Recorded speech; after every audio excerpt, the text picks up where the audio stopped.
அனைவருக்கும் வணக்கம். நிறைய பேருக்கு முடி கொட்டிகிட்டே இருக்குது. முடி கொட்டுறது பிரச்சனை இல்லை சார், பொடுகு வருது, பெயின் ஜாஸ்தியாக இருக்குது, டேண்ட்ரஃப் அதிகமாக இருக்குது, என்ன பண்ணுறேன்னு தெரியல. நிறைய ஷாம்பு, நிறைய சியாக்கா இந்த மாதிரி போட்டு பார்த்துட்டேன், வேலைக்கே ஆகலை, என்ன தான் பண்ணுறது, இது ஏன் வருது, எதனால் வருதுன்னே தெரியல அப்படின்னா, மேல் மட்டும் குளிச்சுட்டே இருந்தீங்கன்னா கண்டிப்பாக பொடுகு வரும். குளிக்கும் போது தலையோடு சேர்ந்து தான் குளிக்கணும் டெய்லி. நிறைய பேர் மேல் மட்டும் குளிக்கிற ஒரு பழக்கம் இருந்துச்சுன்னா ஹேர் ஃபால் ஆகும், பொடுகு வரும், பெயின் வரும்.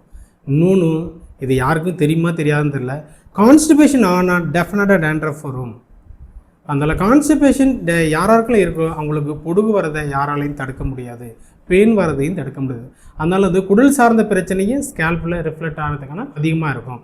தூக்கமின்மை இருந்தாலும் பொடுகு வரதுக்கான வாய்ப்புகள் இருக்கும், ஹேர் ஃபால் ஆகும். அப்போ இதெல்லாம் கொஞ்சம் கரெக்ட் பண்ணிட்டீங்கன்னா பெட்டர் ஆகும். ஸோ இதெல்லாம் ஓகே கரெக்ட் பண்ணிக்கிறேன்.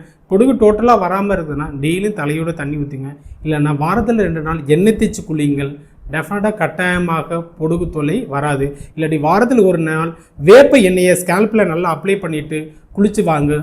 பொடுக பேனா கிட்ட கூட நெருங்காது. ட்ரை பண்ணி பாருங்களேன். நன்றி, வணக்கம்.